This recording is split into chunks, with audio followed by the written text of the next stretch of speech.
my first introduction, and I don't have any big write-up on him because I know him well. I like to think that we taught this man all he knows about passenger railroading, because right away when he took that role at WisDOT, we drew him in. He's done an exceptional job. We're proud of him. And he's gone to the dark side. He's transferred his employment directly to Amtrak. So Arun Rao, come forward. Thanks so much, John, and it is great to be here again in a different role. And you guys did teach me everything I know, because from day one you started giving me a good grilling at these meetings, and I expect that and hope to continue. But it's great to be back here. I was at WisDOT, as most of you know, passenger rail manager until the end of July. And working for Lisa Stern, who's the chief of the Railroads and Harbor section. And I can just say WisDOT is in good hands. Lisa is amazing, and I'm not just saying that. She's making faces. But before I start, I'll just kind of describe what I'm doing at Amtrak. So I'm Director of Network Development. Network Development is a new function at Amtrak that has there's a new Vice President of Network Development who I work for, Nicole Busich. And so I have the central, it's split up into, the country's split up into three for network development directors and focuses. And so I have the central part of the country, which includes all the Midwest, all the way down to the Gulf Coast. So my role is facilitating corridors advancing through the corridor development process to expand. So my role is expansion of service, and from the very early concepts to implementation, to coordinate all the different parts of Amtrak and to work with the states and our state partners on that. I guess before I get started, I just want to recognize the difficult experiences we've had recently, especially with the incident in Michigan where the train was stranded in multiple locations, adding up to a 17 to 19 hour delay, I believe, and that has been a very big issue within the company, and how to make sure that that doesn't happen again. And so I can tell you, there's been a lot of work going on for the last 2 weeks, and there are some significant changes happening right now at Amtrak to make sure that doesn't happen again, including procedures of getting people off of a train sooner, operational changes, and including having a central operations center manage these incidents. So there are quite a number of changes happening that I was, after seeing that appalling incident, that I was very, very pleased to see.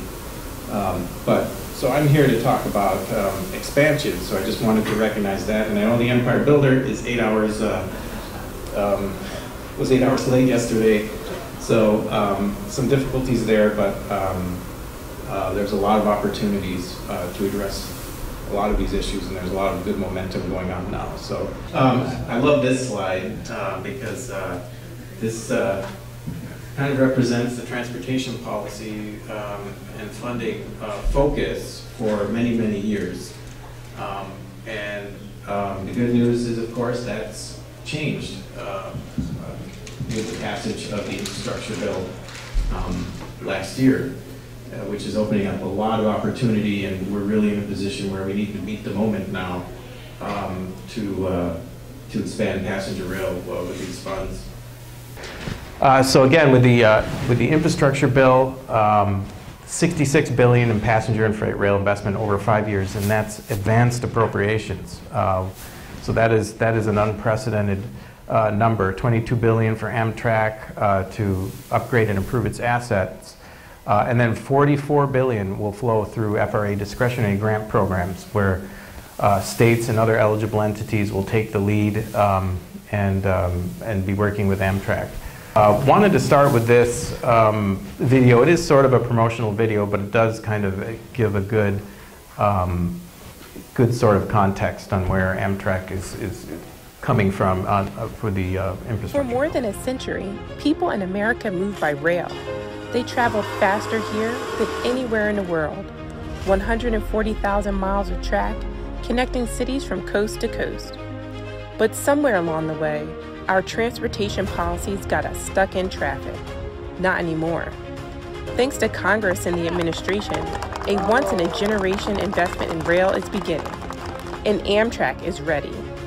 We're rolling up our sleeves to get to work to transform our transportation system, adding service, putting new routes on the map with state and federal partners to connect thriving cities and towns, building stronger and more resilient infrastructure, introducing a new state-of-the-art sustainable fleet made in America, modernizing our stations and making them accessible to all, connecting us with the people we love and the communities that bring us together. We're creating a greener transportation network, and we're growing the economy while we're at it, powered by thousands of new, good jobs. The stakes are great. The potential, limited only by our collective will to act, to deliver on the promise we make to future generations that we will leave this place better than we found it. The new era for rail has begun. Join us.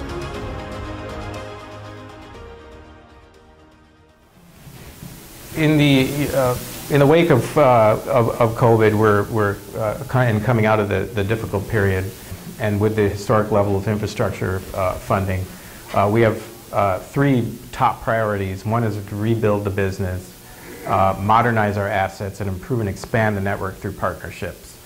So starting with investing in the fleet. We're replacing our 20th century fleet with modern trains to improve the customer experience. That includes new intercity train sets, which are in procurement now. These are Siemens intercity train sets that will go into service beginning in 2025, I believe, in Washington, and then 2026 elsewhere in the country. These will replace the Amfleet equipment, largely the Amfleet equipment. We have new Siemens Charger locomotives on the long distance service. These are ACL 42 Charger locomotives. You've probably seen them on the Empire Builder. And a new Acela fleet that hopefully will go into revenue service next year. And then the state-acquired ventures cars, which Lisa will be talking about, which will transform the equipment used in Midwest state-supported routes. And then long-distance equipment refresh that's happening, including the superliners and long-term fleet replacement initiative, which will take some time, so that makes the refresh so important. We're investing in accessibility with ADA station investments that will benefit all passengers. $560 million to date, 103 stations in full ADA compliance. And we've got $1.2 billion in planned investments for aiming towards 100% ADA compliance by 2028 at all Amtrak responsible stations.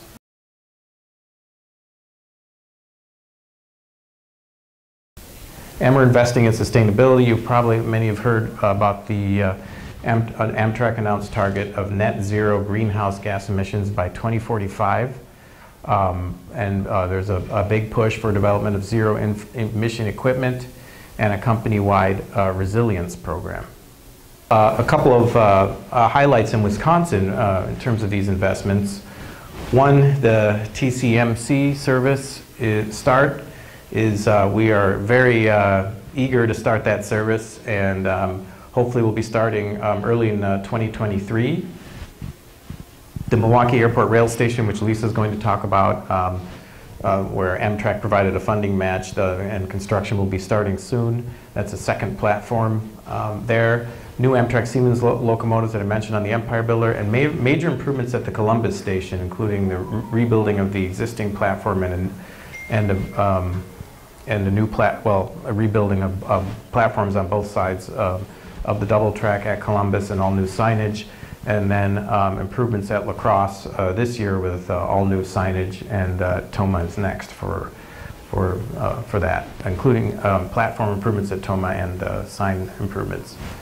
This is the Amtrak Connects Us map, which was released in 2021, which was just a one-time vision for what Amtrak determined could be accomplished with increased infrastructure funding. And so this was a piece that was used to communicate to Congress, that we're not just asking for more money, that these are very feasible improvements that could happen if the funds come through. And so, but this was just a starting point, and we're working with our state partners on really moving these corridors forward. And Amtrak Connects Us is not all-inclusive of corridors that should be advancing. It was a one-time vision, and excited to move forward with it. So getting train service through IIJA funds involves eligible entities applying for new or enhanced passenger rail corridors through the new FRA Corridor Identification Program. Amtrak Connects Us vision is just the starting point, as I mentioned, to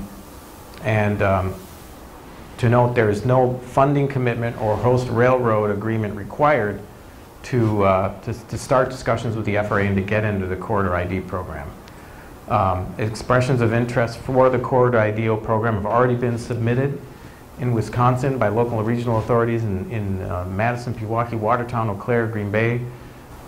And the process for this is really, so the first step is submitting expressions of interest to the FRA, which those communities did.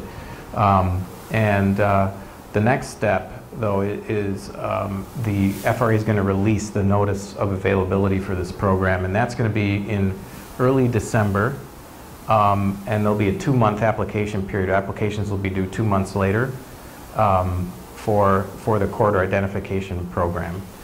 The Corridor Identification Program will provide $500,000, 100% federal funding up front as seed money to get these corridors advancing through the process.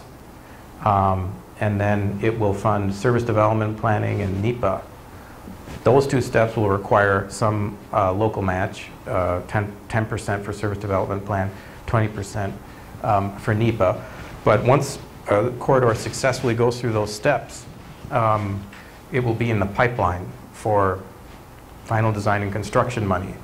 So this is really exciting because this is, I think this will make the whole process move faster and more efficiently once it gets up and running.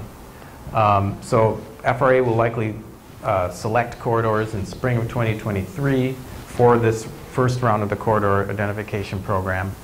Again, there'll be multiple rounds. This is just the first, so there'll probably be an annual solicitation for funding. We are very eager to improve and expand service in the Midwest as part of all of these efforts. We want to double or triple frequencies where there's service today and add more communities. And we're working with partners to serve more communities, including Columbus, Ohio, Louisville, Kentucky, Madison and Green Bay, just to name a few. And we are advancing critical Chicago Union Station capacity improvements that are so important to being able to expand here in the Midwest. And some of those improvements are encompassed in the Amtrak Chicago Hub Improvement Program, for which we applied for U.S.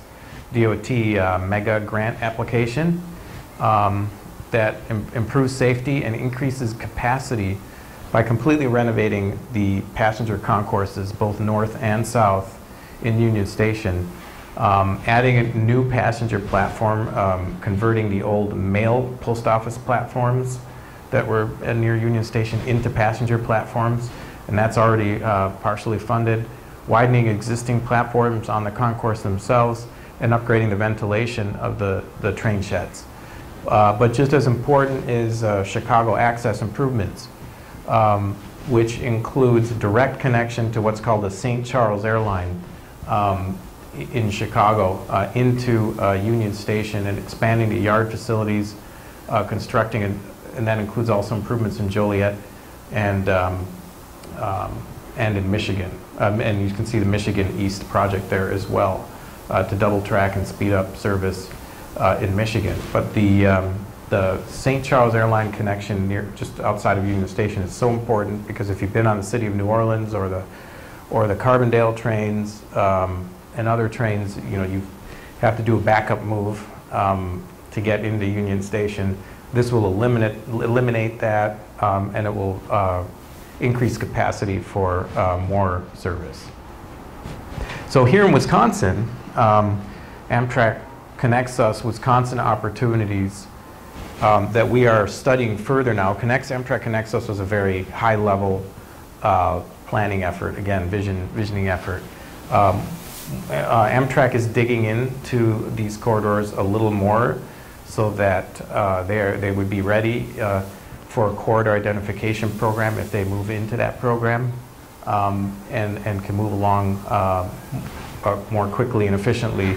And one here is to increase the Hiawatha frequencies from 7 to 10 round trips, which, as you all know, we've been working on for years, and then extending 4 round trips to Madison, and then implementing a second TCMC, looking at via Eau Claire in the future. That effort has been helped by the Amtrak CP Rail agreement that was part of the CP-KCS merger, that allows for an additional TCMC on the CP part of the route, given certain conditions, and in a few years.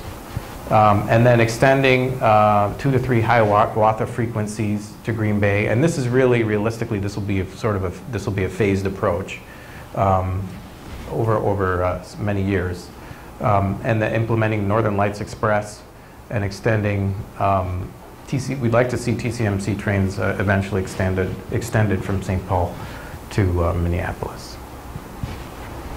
So for Wisconsin to benefit from the unprecedented $66 billion for passenger rail, corridors must be submitted into FRA's Corridor ID program. And again, the notice of availability for that is coming out in December, and applications are due in February.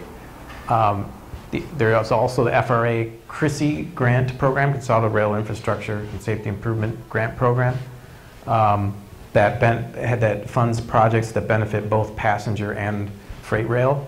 And that's a great tool to move projects, like key projects within a corridor expansion effort, forward, and getting those funded.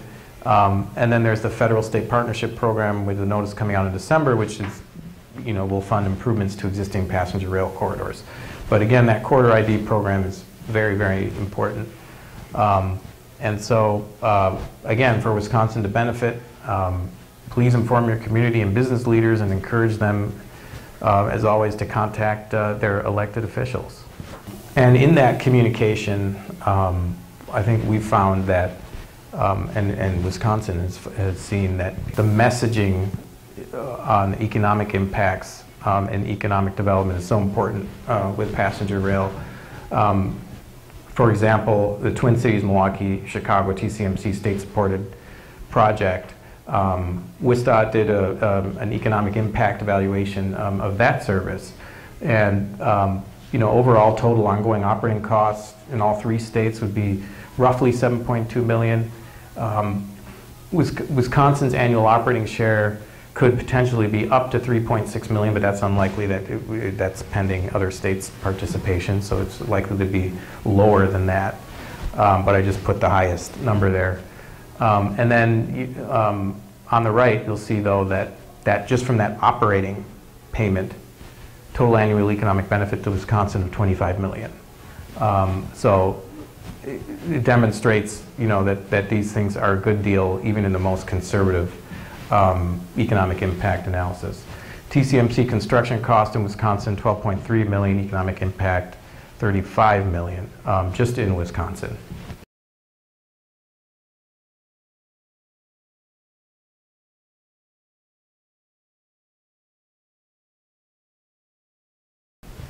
And then also important part of the messaging is facilitating economic development and communities leveraging Amtrak service to attract and retain employers. In Wisconsin example, Amtrak Hiawatha service, and the advocacy and support by major Wisconsin companies who not only have stayed in Wisconsin but expanded, in part thanks to the Hiawatha service, because they have opened up locations in Chicago right next to Union Station, and on a daily basis they are sending well over 100 people on the Hiawatha between their two locations in the southeast Wisconsin and in Chicago. And some of those are SC Johnson, Milwaukee Tool, Molson Coors, and other companies that are really using this on a daily basis and rely on it. So that messaging is important, as well as the Empire Builder and rural communities leveraging the Empire Builder and future TCMC service to attract employers to come and create jobs in their communities, and we've seen that firsthand in Wisconsin. And as a result of this type of messaging, the TCMC project has had broad support. Amtrak is very much, in addition to long-term planning, wants to see additional service implemented in the near term.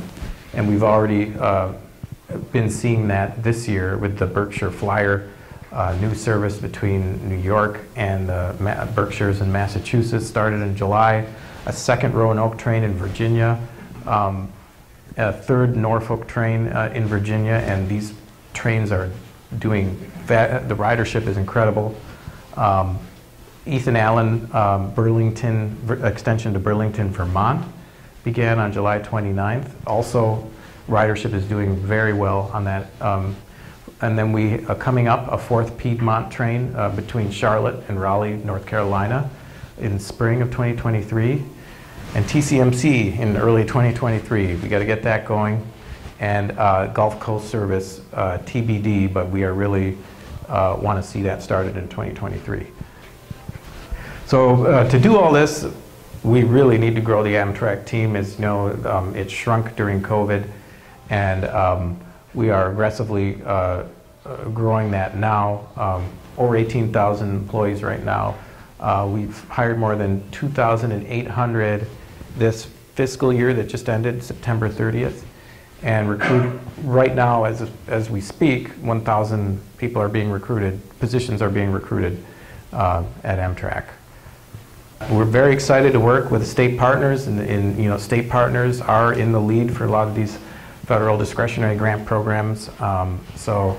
Amtrak is supporting them, and we look forward to seeing new service starting soon here in Wisconsin. And with that, open it up to questions and grilling. I have a couple of observations and questions. One of them has to do with statements made by many of the Republican candidates that if they take over the House and Senate, they will terminate this funding. And I don't know if how serious that is, but that certainly that statement has been made a number of times. And my other question basically has to do with long distance trains. You were making a lot of mention about them, and they're sort of the backbone, in my opinion, the backbone of passenger service in this country. Yeah, and thanks for the question on long distance. And my role, while it is focused on new, shorter corridors, a lot of that overlaps long distance. Long distance is critical and leveraging long distance to improve service all over the country. The TCMC wouldn't be moving forward without the Empire Builder, and I can list off a dozen other examples like that. The FRA is now launching a long distance study that's going to look at all of the Amtrak long distance routes, where improvements are needed, restoring, with an emphasis on restoring less than daily long distance routes to daily, restoring long distance routes that had been operated by, looking at long distance route had been operating by Amtrak, and looking at those and sort of prioritizing all of these things. And this study will include ridership, revenue, operating costs, looking at infrastructure, and they have said that there will be a robust stakeholder outreach process for this study, so please keep an eye out and reach out, and I can provide contacts to the FRA as well. And then your first question on comments made about the funding. This is a little different because it's advanced appropriations and not just authorizations, but I think it's important to show significant progress. I think since it's advanced appropriations, it's going to be a little bit harder to rescind that or go back from that in Congress. So, but again, important that we continue to show progress with this. Arun, I'm very interested in extending the Highland service to Green Bay. Mm-hmm. And I understand this progress that you've made at Amtrak in following the Federal Railroad Administration's corridor identification program. How can we help to get the focus on expanding Amtrak service? You're suggesting that we contact state legislative members, and that's certainly something we can do. But I'm also wondering at the municipal leader level what we can do.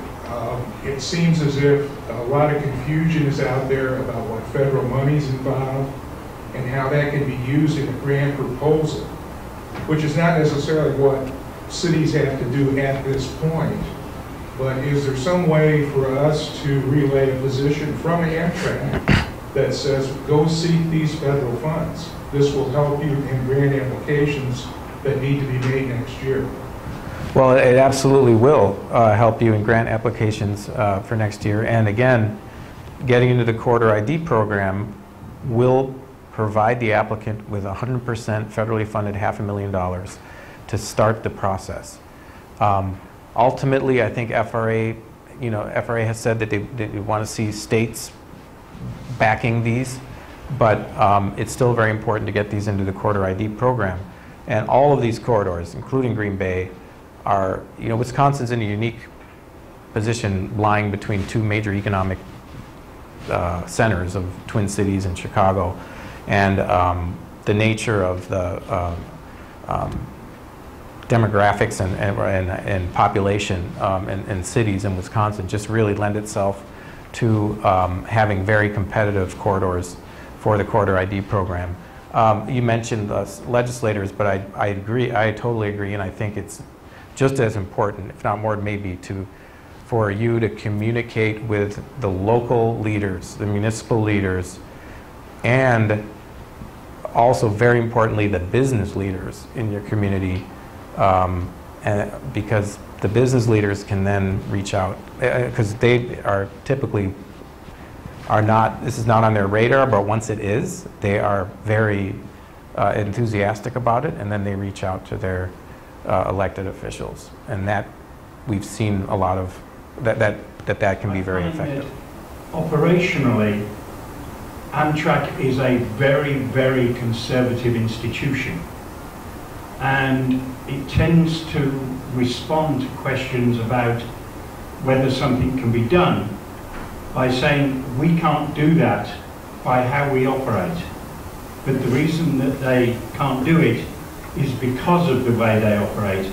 And particularly I think that Amtrak is possibly unique in the world amongst passenger train operators in not having a major sector operating diesel multiple units.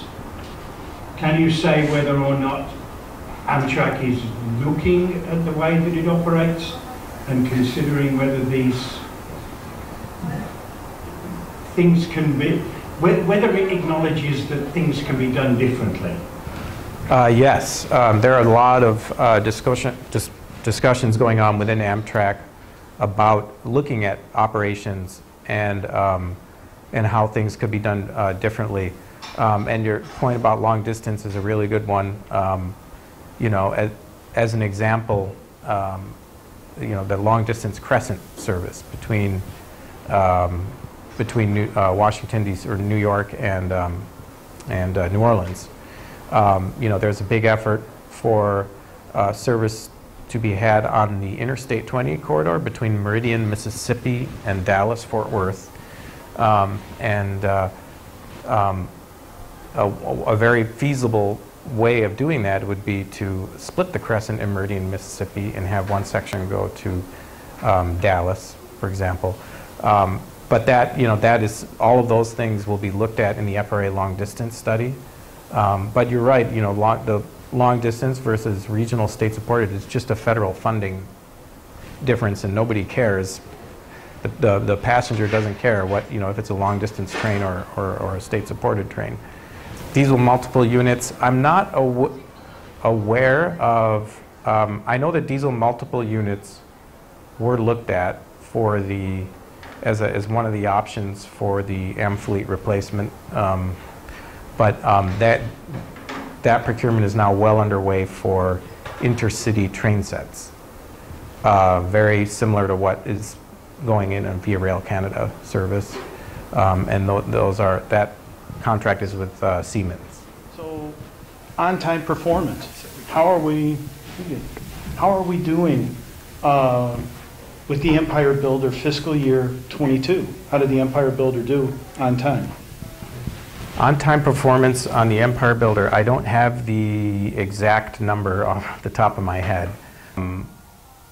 Again, it's varied. There have been periods where it's been performing very well, and then you get troughs where the performance is not so good. Where so it's been 8 hours late, like yesterday. Yeah, like yesterday. But overall, I'd have to get those numbers. I can get those too for you. Okay, so the revised FRA standards for on-time performance, can we agree that it's not working? Yeah, and Amtrak has to go to the host railroads and recertify all of those schedules, and then the host railroads are responsible for meeting the long distance performance metrics. There are a lot of efforts going on with the host railroads and other potential actions being looked at to address that. I would say it's a work in progress still. Okay, all right. So, you were the one that taught me that the majority of the passengers on the Empire Builder or for any long distance train, they're not traveling from endpoint to endpoint. They're traveling regionally, if not within one state, correct? Yes. So you kind of got into it when you used your Meridian to Dallas example. Can we do that with the Empire Builder? Can we break it up somewhere so it's still the Empire Builder, but it's two different trains to service the majority of the passengers that aren't traveling from La Crosse to Portland or Spokane? Yeah, thinking about breaking it up, because I don't think any of us want to see the long distance train schedule get any longer than it already is. Right. It's questionable as to whether it's competitive to traveling by car. So if you bring the overall average speed of the train down to, say, 40 miles an hour, how many passengers are you going to lose because it's too slow? Yeah. All right, one of your slides said TCMC was going to roll early 2023. We would like it to. In 2023 we expect it to roll. 3-day a week or 7-day a week? Again, to be determined. That depends on when in 2023 that it's implemented. We're still awaiting confirmation on all the operating funding sources. But once that gets ironed out, we'll know more. In the Zoom, it says, are there any plans to restore the 4 missing cars on the Empire Builder? And that would be 2 coaches and 2 sleepers. It is my understanding that Amtrak is turning away a lot of customers as the train has been sold out for months. Any remark or comment on that? There are efforts to get more equipment all over the network. There's, as you know, there has been a shortage of mechanical staff and labor to bring equipment that was sort of temporarily mothballed during COVID, overhauled and back into service. So that process is being done now. And other things have caused Amtrak to have to shuffle around equipment as well across the long distance service. I can't say specifically whether it's, you know, 2 additional coaches and 2 additional sleepers on the Empire Builder, but that is part of a broader effort to bring more equipment back for the long distance service. Ron Wolf, I'm bringing this back to local. I've noticed that Hamilton's got plans for a train station to be put in. I assume, did they get money through this FRA corridor ID program, or where did they get the money to do? I mean, obviously they hired an engineering firm to select a location for the new train. Do you, by any chance, know anything? No, I'm not sure. The corridor ID funding doesn't happen until again December, and then they'll select in spring. So that won't. Well, another question I have is this route coming from Madison and then up to Portage. I noticed on one of your slides there you project that, as far as I know, no EIS has been done. I assume maybe. Correct. Yeah, it hasn't. Is there a plan to go? You showed a red line going from Madison, Portage up to Eau Claire. So is that anything that Amtrak is working on? That could be a future iteration of a future additional TCMC that after Madison is, you know, implemented, that infrastructure, and if that Portage connection is done, then a future TCMC could go up through Eau Claire. That's the idea. That's sort of the long-range plan. And just to note that that map you saw, that plan, the goal was to be consistent, or one of the goals is to be consistent with the state rail plan as well. So I think you'll see a very, very similar map in the state rail plan. Yeah, it does definitely pay to complain, because all the complaints are logged and analyzed and evaluated. So it does pay to complain. There's a couple of ways to do that. I'm not sure of the exact number, but I think if you call 1-800-USA-RAIL, they can direct you or transfer you to the complaints desk. Okay. Well, we want to thank you. We're running out of time. So let's give the room a round of applause. Thanks. Thank you.